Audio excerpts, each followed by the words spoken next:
Arrangement of Indian constitution. ఈరోజు మనం క్లాస్లో దేని గురించి డిస్కస్ చేస్తున్నామంటే అరేంజ్మెంట్ ఆఫ్ ఇండియన్ కాన్స్టిట్యూషన్.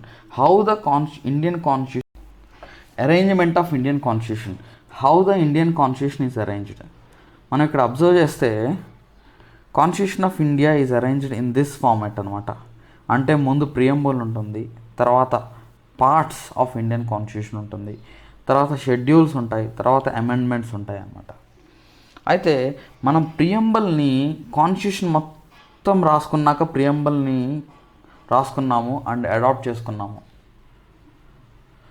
కానీ ముందు ప్రియంబల్ ప్లేస్ చేస్తాం. ఎందుకని? ప్రియంబల్ is nothing but it is the preface. ప్రియంబల్ అంటే ఏంటి? It is the preface of the constitution, అంటే ముందు మాట అని అంటాం.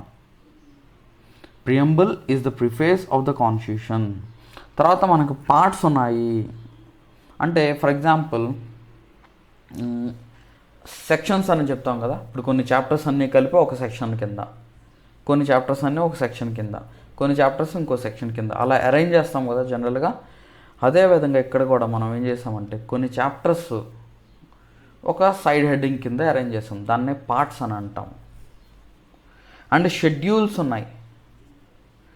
షెడ్యూల్స్ అంటే ఏంటంటే ఈ పార్ట్స్లో ఎక్కడైతే articles in the form of articles అరేంజ్మెంట్లో ఉన్నప్పుడు ఎక్కడైతే ఎక్స్ట్రా ఇన్ఫర్మేషన్ ప్రొవైడ్ చేయాల్సింది ఉందో ఆ ఎక్స్ట్రా ఇన్ఫర్మేషన్ అంతా తీసుకెళ్ళి మనం ఎక్కడ ప్లేస్ చేస్తామంటే షెడ్యూల్స్లో ప్లేస్ చేస్తాం. ఎందుకంటే అక్కడ ఆ టాపిక్ కనుక మనం డిస్కస్ చేస్తే లెందీ అయిపోతుంది. అక్కడ అంటే ఇంపార్టెంట్ టాపిక్ అంతా డైవర్ట్ అవుతుంది. కాబట్టి that extra information is kept in the schedules అనమాట. And lastly amendments. అమెండ్మెంట్స్ అంటే ఏంటి? Changes made to the constitution. Changes made to the constitution అంటే ఫర్ ఎగ్జాంపుల్ ఒరిజినల్ టెక్స్ట్ ఏదైతే ఉందో ఆ కాన్స్టిట్యూషనే ఇప్పటికీ లేదు, దానికి ఎక్స్ట్రా ఇన్ఫర్మేషన్ యాడ్ చేసి ఉందన్నమాట. ఎందుకని? Why? Because according to the changing circumstances, according to the changing requirements, amendments are made. According to the changing circumstances and changing requirements, different amendments are made. More than 100+ amendments are made till now. So గుర్తుపెట్టుకోండి, అదంతా కూడా constitution part కిందకే వస్తుంది. ఇక్కడ మనం exam point of వ్యూలో గుర్తుపెట్టుకోవాల్సింది ఏంటంటే పార్ట్స్, ఏ పార్ట్ కింద ఏ టాపిక్ వస్తుంది, ఏ ఆర్టికల్స్ కవర్ చేస్తున్నాం అనేది ఇంపార్టెంట్. నెక్స్ట్ ఇంకోటి ఏంటంటే మనం అమెండ్మెంట్స్ ద్వారా కొత్త ఆర్టికల్ని యాడ్ చేస్తున్నాము, లేకపోతే ఉన్న ఆర్టికల్ని రిమూవ్ చేస్తున్నాం, ఆర్ చేంజెస్ తీసుకొస్తున్నాం అనమాట. అయితే మనం Indian constitution is called as world's largest and written constitution అనమాట. Lengthiest constitution in the world అని అంటాం. ఎందుకని? ఎవ్రీ మైన్యూట్ డీటెయిల్డ్ కూడా మన ఇండియన్ కాన్స్టిట్యూషన్లో మనం రాసుకున్నాం. ఎందుకంటే ఇండియన్ కాన్స్టిట్యూషన్ ఇంత లెందీ అవ్వడానికి రీజన్ ఏంటంటే it's because of our diversity. అంటే each and every person, every section of the society must be accommodated కాబట్టి, and each and every issue must be addressed కాబట్టి, కాంప్లెక్సిటీస్ని రెడ్యూస్ చేయడానికి. అండ్ దిస్ లెందియెస్ట్ కాన్స్టిట్యూషన్ ఎందుకంటే it was written by lawyers కాబట్టి మనము lengthiest constitution అని చెప్పచ్చు, and lengthiest return constitution అని చెప్పచ్చు. 2 years, more than 2 years time పట్టింది మన ఇండియన్ కాన్స్టిట్యూషన్ రాయడానికి. ఓకే, అయితే original text of the constitution of India contains ఎన్ని ఆర్టికల్స్? 395 ఆర్టికల్స్ ఉన్నాయి, 22 పార్ట్స్ ఉన్నాయి, అండ్ 8 షెడ్యూల్స్ ఉన్నాయి. ఇందులో ఒరిజినల్ కాన్స్టిట్యూషన్లో అంటే 1950sలో మనం అడాప్ట్ చేసుకొని complete commencement of the constitution January 26th వచ్చిందనమాట. ఇది ఎందుకు సెలబ్రేట్ చేసుకుంటున్నాం అనేది వేరే క్లాస్లో డిస్కస్ చేసుకుందాం. 26 January 1950 మన entire enforcement of the constitution వచ్చింది, complete commencement of the constitution వచ్చింది. కాబట్టి ఆ టైంలో మనకున్న ఆర్టికల్స్ ఎన్ని? 395 ఆర్టికల్స్. ఎన్ని పార్ట్స్ ఉన్నాయి? 22 పార్ట్స్ ఉన్నాయి, and 8 schedules. There are 8 schedules. But at present the constitution contains 470 articles, 25 parts and 12 schedules. అంటే ఇక్కడ ఏమైంది? నెంబర్ ఆఫ్ ఆర్టికల్స్ ఇంక్రీజ్ అయ్యాయి, నెంబర్ ఆఫ్ పార్ట్స్ ఇంక్రీజ్ అయ్యాయి, నెంబర్ ఆఫ్ షెడ్యూల్స్ ఇంక్రీజ్ అయ్యాయి. ఎందుకనంటే రిక్వైర్మెంట్స్, చేంజింగ్ సర్కమ్స్టాన్సెస్ తగ్గట్టుగా మనం చేంజెస్ తీసుకొచ్చాం కాబట్టి more number of articles insert చేయడం జరిగింది, కొన్ని ఆర్టికల్స్ని రిపీల్ చేయడం జరిగింది. So it contains 25 parts, 470 articles and 12 schedules. అయితే ఇన్ టర్మ్స్ ఆఫ్ నెంబర్ తీసుకుంటే అంటే మనకు ఆర్టికల్స్లో 1 to 395 ఆర్టికల్సే ఉంటాయి. అంటే ఇప్పుడు 470th ఆర్టికల్ లేదు, ఇది గుర్తుపెట్టుకోండి. అంటే ఆర్టికల్ తీసుకుంటే 1 2 3 4 5 6 7 8 9 10 till 395 ఆర్టికల్సే ఉన్నాయి ఇప్పుడు కూడా. అయితే ఈ ఎక్స్ట్రా ఆర్టికల్స్ ఎక్కడ యాడ్ చేసామంటే అమెండ్మెంట్స్ ద్వారా ఇన్ బిట్వీన్ యాడ్ చేసాం అన్నమాట. ఫర్ ఎగ్జాంపుల్ ఇన్ బిట్వీన్ ఎక్కడన్నా యాడ్ చేయాలంటే 5A అన్నాం. అంటే this 5 is one article, 5A is another article, 5AX అని అంటాం ఆర్ 5AZ అని అంటాం. This is also one article. So ఇలా మనము in between first number 1 article ఉంది, 395 ఇస్ ద లాస్ట్ ఆర్టికల్ అనమాట. అయితే ఈ ఎక్స్ట్రా ఆర్టికల్స్ ఎలా యాడ్ అయ్యాయంటే ఇన్ బిట్వీన్ యాడ్ చేసాము. అదేవిధంగా పార్ట్స్ తీసుకుంటే ఇందులో 22 parts, 22nd Roman number is the last number, 1 is the first number. Parts extra ఎక్కడ యాడ్ చేసామంటే ఇన్ బిట్వీన్ యాడ్ చేసాము. అంటే ఫర్ ఎగ్జాంపుల్ 9A, 9B, ఇది పార్ట్స్ ఎక్స్ట్రా యాడ్ చేసాం అనమాట ఇన్ బిట్వీన్. ఇది గుర్తుపెట్టుకోండి, ఎగ్జామ్ పాయింట్ ఆఫ్ వ్యూలో important. Number of articles, original కాన్స్టిట్యూషన్లో నెంబర్ ఆఫ్ ఆర్టికల్స్ ఎన్ని ఉన్నాయి, నెంబర్ ఆఫ్ పార్ట్స్ ఎన్ని ఉన్నాయి, నెంబర్ ఆఫ్ షెడ్యూల్స్ ఎన్ని ఉన్నాయి, ప్రస్తుతం ఎన్ని షెడ్యూల్స్ ఉన్నాయి రైట్ నౌ.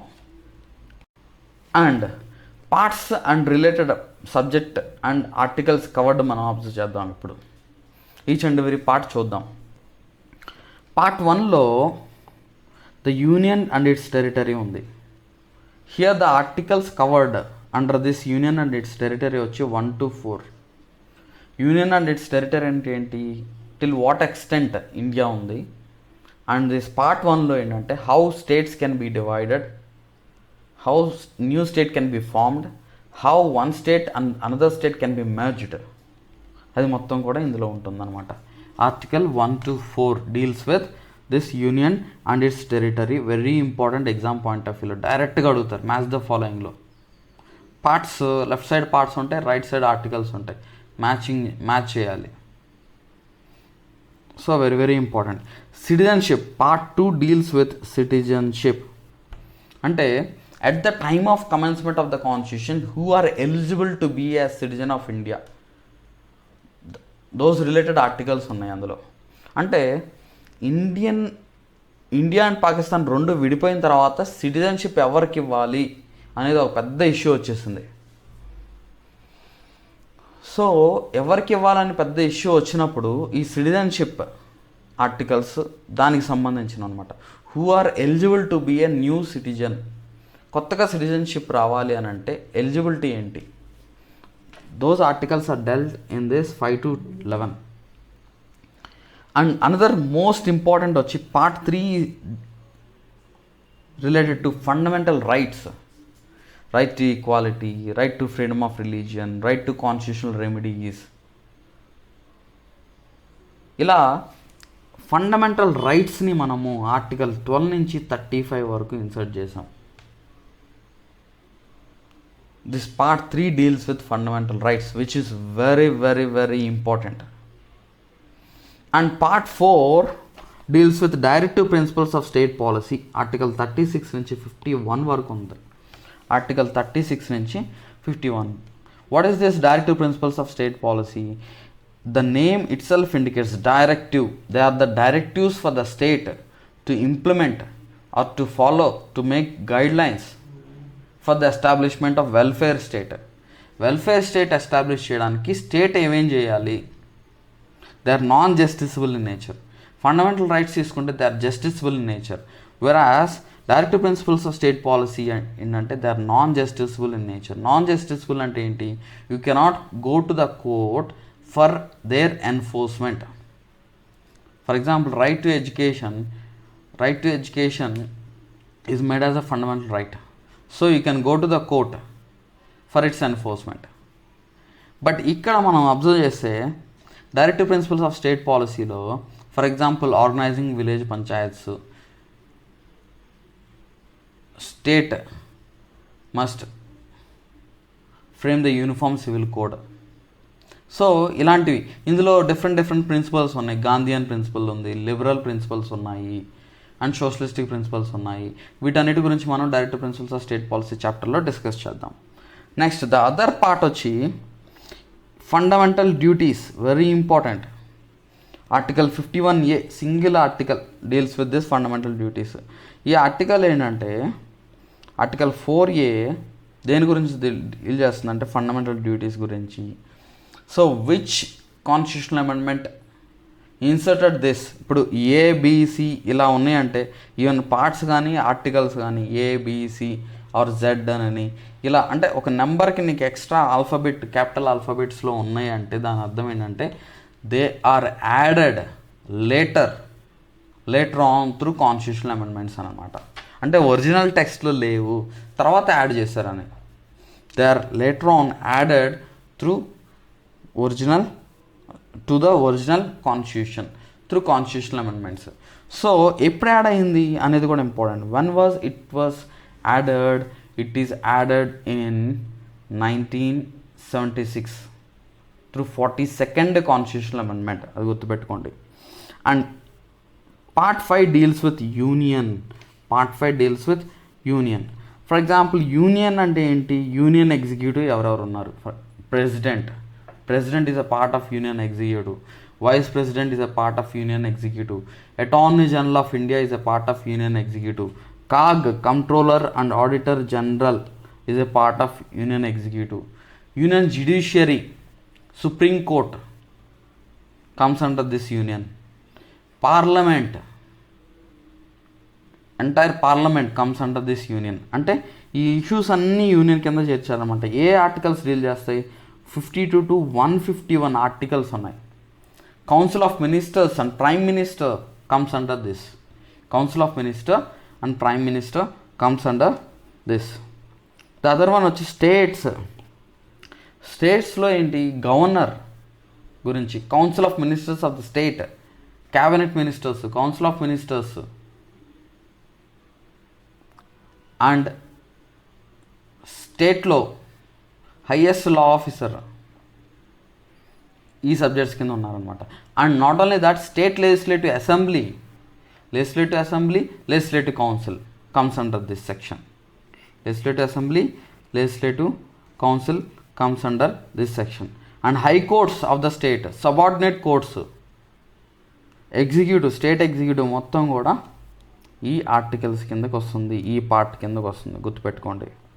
అండ్ 7th వచ్చేసేసి the states in part B of the first schedule, గుర్తుపెట్టుకోండి, ఇది very important. This was repealed through 7th constitutional amendment. ఎందుకు రిపీల్ చేశారు? ఎందుకనంటే part B of the schedule 1లో ఏం చేసామంటే, part B of the schedule 1లో ప్రిన్స్లీ స్టేట్స్ గురించి లిస్ట్ అవుట్ చేయడం జరిగింది. ఇప్పుడు మన కాన్స్టిట్యూషన్ వచ్చిన వెంటనే మనకి ఇప్పుడున్న స్టేట్స్ అప్పుడు లేవు, డిఫరెంట్ స్టేట్స్ ఉన్నాయి. కొన్ని స్టేట్స్ ప్రిన్స్లీ స్టేట్స్ ఉన్నాయి, అంటే దేర్ ప్రిన్సెస్ ఆర్ డైరెక్ట్లీ, అక్కడ రాజులు డైరెక్ట్గా దే ఆర్ రూలింగ్. సో ఆ స్టేట్స్ అన్నిటిని మనం పార్ట్ బిలో మనం చేర్చడం జరిగింది, అండ్ యూనియన్ టెరిటరీస్ని పార్ట్ బిలో చేర్చడం జరిగింది అనమాట. We have added there. So దీన్ని ఏం చేసాము, 7th కాన్స్టిట్యూషనల్ అమెండ్మెంట్ ద్వారా 1956లో ఈ కాన్స్టిట్యూషనల్ అమెండ్మెంట్ తీసుకొచ్చాం. So we have repealed through 7th constitutional amendment. Why we have repealed? Why? Because states reorganization. We have made the State Reorganization Act, and we added and we have subtracted. Means we have merged 3 or more other princely states, or 10 princely states. We have merged and we have made it as one state. So we have added the areas, means we have reorganized the borders of different states there itself. Then, and we have repealed this. And part 8 consists of union territories. We have repealed this article itself. Part 8 consists of union territories, article 239 to 242 is in this union territories. So what is this union territories about? It involves the Pondicherry Union Territory, and it involves the special provisions related to Delhi. It involves the special provisions related to Pondicherry. It involves what happens in the case of constitutional machinery in the Union Territory. It involves the Council of Ministers of the Union Territories. And it involves the jurisdiction of high courts of Union Territories, under what jurisdiction it falls, or whether to establish a high court of it. So, entire articles of this part deals with Union Territory. And other part 9 is the Panchayats. Article 243A to 243O is dealt with Panchayats. So Constitutional Amendment, 73rd Constitutional Amendment and 74th Constitutional Amendment. Through these constitutional amendments of 1991, these panchayats and municipalities were added. It means third tier of government, local governments, or third tier of governments were added through these panchayats and municipalities. This 73rd and 74th constitutional amendments of 1992 added the third tier of government, that is local governments. These are the articles that deals with this. And 9B is dealt with cooperative societies. 9B is dealt with cooperative societies. It is 243ZH and 243ZT. Very, very important. Organizing cooperatives. Cooperatives అంటే ఏంటి? For example ఒక 100 మంది ఒక గ్రూప్గా form అయ్యి ఒక cooperative society పెట్టుకోవడం. అక్కడ మెంబర్స్ బోర్డు ఎలా మేనేజ్ అవుతుంది, అక్కడ ఎలక్షన్స్ ఎలా జరుగుతాయి, అందులో ఉన్న మెంబర్స్కి కూడా ఎలక్షన్స్ జరుగుతాయి అన్నమాట.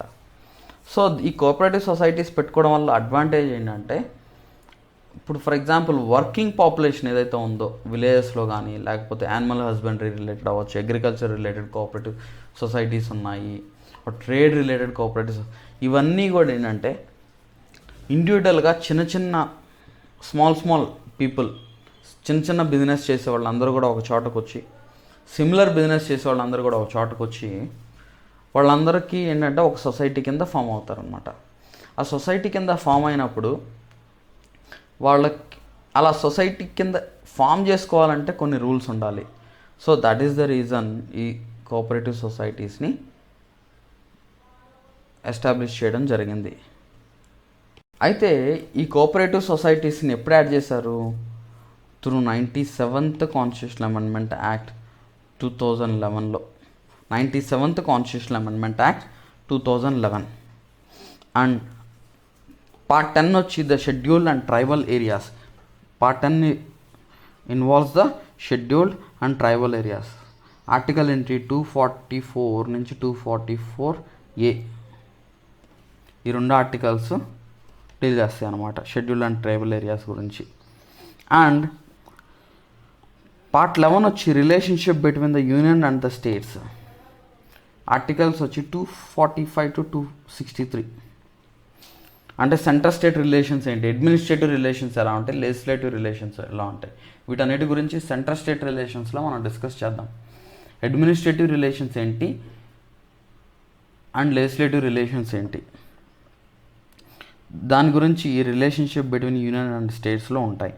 నెక్స్ట్ పార్ట్ 12 వచ్చి finance, property, contracts and suits. Finance, property, contracts and suits. Article 264 నుంచి 300A. అండ్ పార్ట్ 13 వచ్చి trade, commerce, intercourse with in the territory of India. And 301 to 307 ఉంటుంది. Trade, commerce, intercourse with in the territory of India అంటే ఏంటి? With in the territory of ఇండియాలో parliament has the authority to make laws. దానికి సంబంధించిన ఒక article ఉంటుంది. And states ఎవరెవరు ఏ ట్రేడ్ చేసుకోవచ్చు, స్టేట్స్ ఏది ట్రేడ్ చేసుకోవచ్చు, సర్వీసెస్ ఏంటి, in the similar way services ఏంటి, services under the union and the states. For example public service commission వాళ్ళ రూల్స్ ఏంటి, లేకపోతే అదర్ సర్వీసెస్ ఉంటారు వాళ్ళ రూల్స్ ఏంటి, అన్నీ కూడా ఈ ఆర్టికల్ 308 to 323 డీల్ చేస్తుంది. అండ్ పార్ట్ 14A వచ్చి అడ్మినిస్ట్రేటివ్ ట్రిబ్యునల్స్. ఇది 42nd constitutional amendment act. 42nd constitutional amendment act 1976ను ఫ్రేమ్ చేశారు. ఈ అడ్మినిస్ట్రేటివ్ ట్రిబ్యునల్స్ అంటే ఏంటి? They are quasi judicial forums అనమాట. అంటే quasi judicial authorities. For example national green tribunal, central administrative tribunal. So ఇవన్నీ ఏంటంటే సుప్రీంకోర్టు, హైకోర్ట్స్లో ఆర్ లోవర్ కోర్ట్స్లో బర్డెన్ ఆఫ్ ద కేసెస్ పెరుగుతున్నాయి అనమాట. కేసెస్ ఎక్కువ పెరుగుతున్నాయి. సో వీటన్నిటికన్నా స్పీడీ జస్టిస్ రావడానికి, త్వరగా కేసెస్, ఫర్ ఎగ్జాంపుల్ ఒక్క ఇష్యూ రిలేటెడ్ స్పెసిఫిక్ కేసెస్ అనమాట. For example environment related issues అన్నీ కూడా నేషనల్ గ్రీన్ ట్రిబ్యునల్ చూసుకుంటుంది. క్యాట్, సెంట్రల్ అడ్మినిస్ట్రేటివ్ ట్రిబ్యునల్ ఏం చేస్తుంది? ఈ సెంట్రల్ అడ్మినిస్ట్రేటివ్ ట్రిబ్యునల్ ఏంటంటే IAS, IPS, all India services యొక్క సర్వీస్ రూల్స్, అందులో ఇంజస్టిస్ ఏమైనా జరిగితే they can go to the cat, CIT అని అంటారు. సో ఇలా అడ్మినిస్ట్రేటివ్ ట్రిబ్యునల్స్ని ఎస్టాబ్లిష్ చేయడం జరిగింది. ఈ అడ్మినిస్ట్రేటివ్ ట్రిబ్యునల్స్ ఏంటంటే they will reduce the burden of the courts. So అందుకని దీన్ని మనం యాడ్ చేసుకున్నాం. సపరేట్గా జడ్జెస్ ఉంటారు అందులో కూడా. అండ్ రిటైర్డ్ జడ్జెస్ని అపాయింట్ చేయొచ్చు. Retired judges they will chair that administrative tribunals. Next the part 15 వచ్చి ఎలక్షన్స్. ఆర్టికల్ 324 నుంచి 329 వరకు కూడా ఎలక్షన్ రిలేటెడ్ ఇష్యూస్ అనమాట. ఈ ఎలక్షన్ రిలేటెడ్ ఇష్యూస్ అంటే ఏంటి? ఎలక్షన్ కమిషన్ ఈ పార్ట్ కిందకే వస్తారనమాట. ఆర్టికల్ 324 వచ్చి especially dealt with election commission. Next house of పీపుల్లో రిప్రజెంటేషన్, దానికి ఎలిజిబిలిటీ ఏంటి, ఇన్ఎలిజిబిలిటీస్ ఏంటి. అండ్ నెక్స్ట్ పవర్ ఆఫ్, ఇప్పుడు ఈ ఎలిజిబిలిటీస్, ఇన్ఎలిజిబిలిటీస్ ఎవరు చేస్తారు? లెజిస్లేచర్ చేస్తుంది అనమాట. సో లెజిస్లేచర్కి అధికారం ఇచ్చారు. అండ్ ఈ కోర్ట్స్ ఎప్పుడు ఇంటర్ఫియర్ అవ్వాలి, ఎలా ఇంటర్ఫియర్ అవ్వాలి, ఏ టైంలో ఇంటర్ఫియర్ అవ్వాలి, ఇదంతా కూడా ఈ ఎలక్షన్ రిలేటెడ్ ఇష్యూస్లో మెన్షన్ చేయడం జరిగింది. And special provisions, next one వచ్చి పార్ట్ 16 వచ్చి special provisions relating to certain classes. Article 330 నుంచి 342A. ఈ స్పెషల్ ప్రావిజన్స్ అంటే ఏంటి? ఫర్ ఎగ్జాంపుల్ ఆ టైంలో మనకు ఆంగ్లో ఇండియన్స్ ఉన్నారు, షెడ్యూల్ క్యాస్ట్, షెడ్యూల్ ట్రైబ్స్ ఉన్నారు. వీళ్ళకి ఏంటంటే ప్రత్యేకమైన ప్రావిజన్స్ చేయడం జరిగింది. ఈ class backward classes, national commission for ఎస్సీస్, national commission for STs, national commission for BCs, ఇవన్నీ కూడా దీని కిందకు వస్తుందన్నమాట. అండ్ పార్ట్ 17 వచ్చి అఫీషియల్ లాంగ్వేజ్. అఫీషియల్ లాంగ్వేజ్గా మనం ఏం వాడుతున్నాము? Hindi and English. So those related issues article 343, 351A అక్కడ వరకు కూడా this official language is dealt with this. And part 18 is dealt with emergency provisions. Article 352 నుంచి 360 వరకు కూడా emergency provisions. What is this 352 to 360 articles? అంటే for example in terms of financial emergency అవ్వచ్చు, national emergency అవ్వచ్చు, president rule అవ్వచ్చు. వీటన్నిటి గురించి మనం డీటెయిల్గా డిస్కస్ చేస్తున్నాము. జస్ట్ ఈ టర్మ్స్ గుర్తుపెట్టుకోండి. National emergency, financial emergency, president rule. National emergency అంటే ఏంటి? ఫర్ ఎగ్జాంపుల్ మన మీద ఎప్పుడన్నా వార్ జరిగినా, ఆర్మడ్ రెబిలియన్ జరిగిన, అంటే ఇంటర్నల్గానే మన దేశంలో ఎవరన్నా మనకి ఎక్కువ మంది ఆర్మడ్ రెబిలియన్ జరిగిన, then this national emergency can be imposed either in entire country or part of the country అనమాట. సో ఎక్స్ట్రాడినరీ పవర్స్ వస్తుంది సెంట్రల్ గవర్నమెంట్కి during this emergency. Or president rule. For example constitutional machinery break అయిందనుకో, అప్పుడు president rule impose చేయడానికి ఉంటుంది స్టేట్లో. ఆ constitutional machinery break down అంటే ఏంటో కూడా మనం డిస్కస్ చేస్తున్నాం.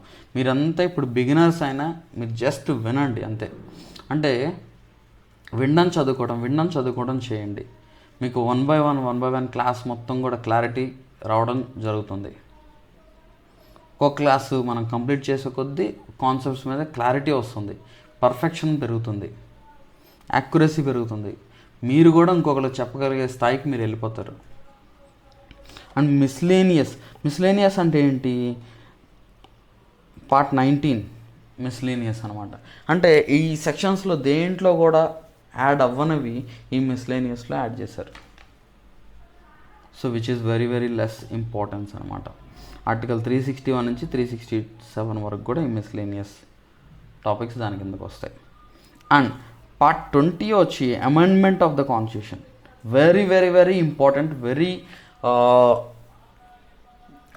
కాంప్లెక్స్ ఇష్యూస్ కూడా ఉన్నాయి ఇందులో. Amendment of the constitution, single article. Next 21st part, temporary, transitional and special provisions. For example ఈ పార్ట్లో ఏంటంటే special provisions with respect to Jammu and Kashmir. ఇంతకుముందు ఆర్టికల్ 370 అంటాం కదా, అది ఈ పార్ట్లో యాడ్ చేశారు. Now this article 370 was repealed అనమాట. So special provisions with respect of Assam state, special provisions with respect of Nagaland, special provisions with respect of Manipur, special provisions with respect of Andhra Pradesh and the state of Telangana, central university in Andhra Pradesh. ఇలాగా రకరకాల articles ఇందులో add చేయడం జరిగింది అనమాట. So transitional and special provisions అని అంటారు వీటిని. And the last one వచ్చేసి 22, short title, commencement of the constitution, authoritative text in Hindi and repeals. Article 393 నుంచి 395 వరకు. ఇవేంటంటే షార్ట్ టైటిల్ అంటే ఏంటి? The constitution of India. ఇప్పుడు Indian constitution of it is called as constitution of India అని ఒక short title పెట్టాం. కమెన్స్మెంట్ ఆఫ్ ద కాన్స్టిట్యూషన్, ఎప్పుడు కాన్స్టిట్యూషన్ ఎగ్జిస్టెన్స్లోకి వచ్చింది, కమెన్స్మెంట్లోకి వచ్చింది అనేది ఒక date. And text, authoritative text in Hindi అంటే ఇప్పుడు ఫర్ ఎగ్జాంపుల్ ఇదంతా ఇంగ్లీష్లో రాసాం కాన్స్టిట్యూషన్ ఆఫ్ ఇండియాని, దీన్ని మొత్తాన్ని హిందీలోకి ట్రాన్స్లేట్ చేయించి వర్డింగ్స్లో కొంచెం డిఫరెన్స్ వచ్చినా కానీ మీనింగ్ చేంజ్ అవ్వకుండా ట్రాన్స్లేట్ చేయించి సేమ్ ఎఫెక్ట్ వచ్చేలాగా చేశారనమాట. దానికి మనం సపరేట్గా రాసుకున్నాం. అండ్ రిపీల్స్, ఇప్పుడు ఇండియన్ కాన్స్టిట్యూషన్ ఎన్ఫోర్స్మెంట్లోకి వచ్చిన తర్వాత ఇండియన్ ఇండిపెండెన్స్ యాక్ట్ రిపీల్ చేయడం జరిగింది. Government of India act 1935 repeal చేయడం జరిగింది. సో ఇది గుర్తుపెట్టుకోండి. So these are about the parts of Indian constitution. So మీరు గుర్తుపెట్టుకోవాల్సింది ఏంటంటే పార్ట్ ఏంటి, మీరు ప్రాక్టీస్ కూడా ఇలాగే చేసుకోండి. పార్ట్ రాసుకోండి, తర్వాత సబ్జెక్ట్ మ్యాటర్ ఏంటి, ఆర్టికల్స్ కవర్డ్ పక్కన రాసుకోండి. సో ఇది ఎగ్జామ్ పాయింట్ ఆఫ్ వ్యూలో చాలా ఇంపార్టెంట్ మీకు. ఆర్టికల్స్ ఫర్ ఎగ్జాంపుల్ ఒక ఆర్టికల్ వచ్చిందంటే ఏ పార్ట్లోకి ఇది యాడ్ చేయాలనేది కూడా మీ మైండ్లోకి వెళ్ళిపోతుంది. ఇప్పుడే నేర్చుకోండి, very important. And parts added or repealed through amendment, ఇది ఆల్రెడీ మనం చెప్పుకున్నాము. For example part 7 dealing with part B states was deleted through 7th constitution amendment. నేను చెప్పుకున్నాం కదా, ప్రిన్స్లీ స్టేట్స్ 1956లో స్టేట్ రీఆర్గనైజేషన్ యాక్ట్ తీసుకొచ్చాము. ఇంటర్నల్గా స్టేట్స్ని మనము భారీ చేంజెస్ తీసుకొచ్చాము బోర్డర్స్లో. సో అప్పుడు చేసినప్పుడు ఈ ప్రిన్స్లీ స్టేట్స్ అన్నిటిని కూడా తీసి పక్కన పెట్టేస్తాం. అంటే in the sense princely states అన్నిటిని కూడా స్టేట్స్లోకి మెర్జ్ చేయడము, యూనియన్ టెరిటరీస్లా క్రియేట్ చేయడము అలా చేసాం. పార్ట్ 4A వచ్చి added by the 42nd amendment act 1976. 4A అంటే ఏంటి? Fundamental duties.